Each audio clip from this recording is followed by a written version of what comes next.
3 గంటలు దాటిపోయింది. ఏంది ఈ పిల్ల ఇంకా నిద్ర లేవలేదు? నేను చూస్తే ఫంక్షన్కి వెళ్ళాలి, టైం అయిపోతున్నది. ఏమైనా సరే రేపు పడాలి.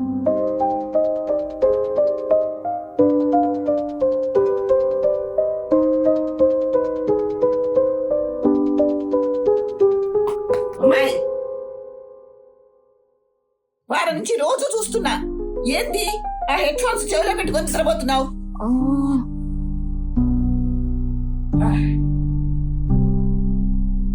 అసలు నేను మాట్లాడేదేమీ సరిగా వినిపించుకోవు.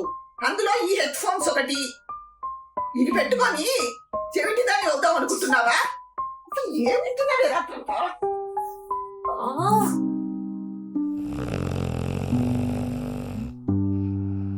ఏమిటా ఇది?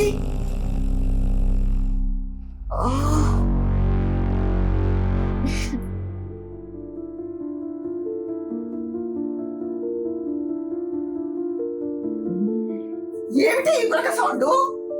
డిటిఎస్ లో వినిపిస్తున్నది. అసలు నిద్రలా పడుతున్నదే నీకు?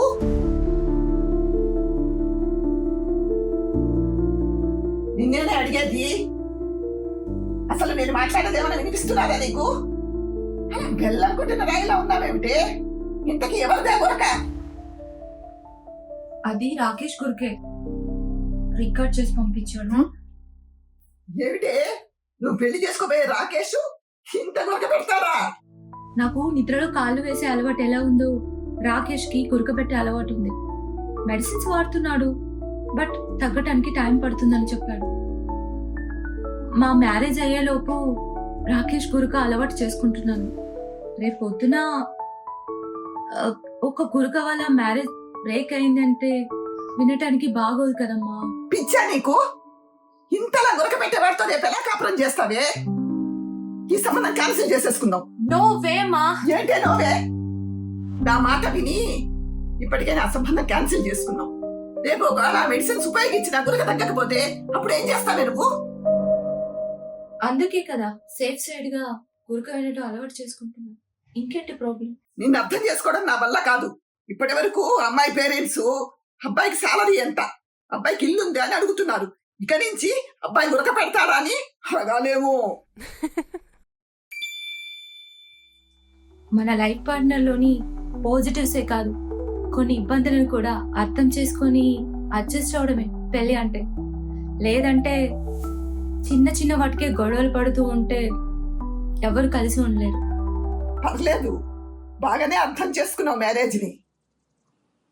సరే గాని ఒక మంచి కాఫీ తీసుకురామ్మా.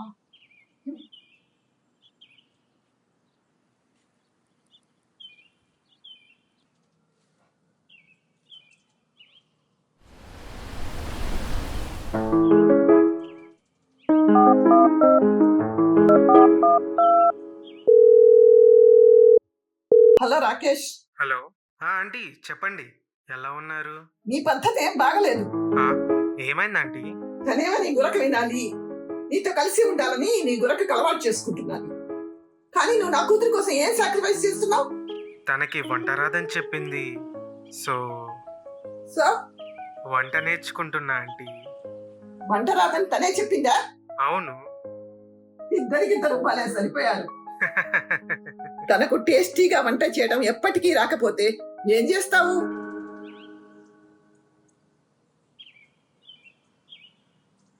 ఉన్నావా రాకేష్? ఏం పర్లేదు, ఇద్దరం కలిసి వంట చేసుకుంటాం. అంతేగాని తన మీద కోప్పడను అంటావు, అంతేగా? అంతే aunty. Okay Rakesh, wish you happy married life in advance. Thanks aunty.